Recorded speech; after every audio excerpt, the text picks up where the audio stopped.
చెప్పమంటుందంటే excise constable కావచ్చు, civil constable కావచ్చు, fire constable కావచ్చు, ఈ మూడు కంటే బాగా స్టడీ ఉండాలి. స్టడీ ఉంటే ఈవెంట్స్ పైన కొంచెం తక్కువ ఫోకస్ చేసినా బాగా స్కోర్ చేస్తే నీకు ఎక్సైజ్ కావచ్చు, ఫైర్ కావచ్చు, సివిల్ జాబ్స్ వస్తాయి.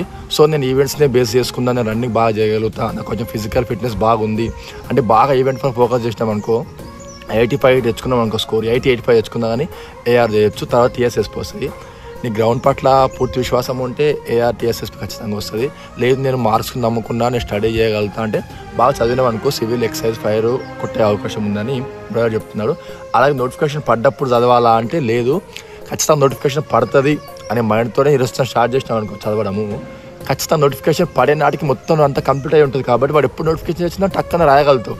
నోటిఫికేషన్ పడంగా నేను చదువుతా అంటే నీకు మొత్తం సరిగా ఫోకస్ చేయలేదు. సేమ్ మాకు అట్లా అయింది. 2020 నోటిఫికేషన్ పడ్డది.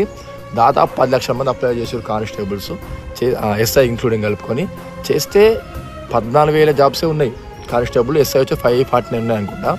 బట్ అన్నిటికీ ప్రిలిమ్స్ వచ్చేసరికి మైనస్ మార్క్ పెట్టరు కాబట్టి చాలా మంది ఎగిరిపోయారు. కొంతమంది ఈవెంట్స్ లైట్ చేసుకోరు, ఈవెంట్స్ మొత్తం ఎగిరిపోయారు. మెయిన్స్కి వచ్చేవరకు ఎవడైతే బాగా చదివిండు, అలాగే ఎవడైతే గ్రౌండ్ పట్ల బాగా ఫోకస్ చేసారు వాళ్ళు మాత్రం జాబ్ కొట్టగలిగారు. అంటే బాగా గ్రౌండ్ పట్ల ఫోకస్ చేసి వాళ్ళందరూ ఏఆర్ టీఎస్ఎస్ వెళ్ళిపోయారు. చదివిన వాళ్ళు, ఈవెంట్స్ కొంచెం తక్కువ కొట్టిన వాళ్ళు మాత్రం సివిల్కు, ఫైర్కి, ఎక్సైజ్కి వెళ్ళిపోయారు. ఓకేనా, ఖచ్చితంగా మీరు చదవండి. తర్వాత ఇంకేమన్నా అవసరాలు ఉంటా, ఏమన్నా సహాయం కావాలని కింద కామెంట్ చేయండి. కామెంట్ చేస్తే నేను క్లారిఫై చేస్తా.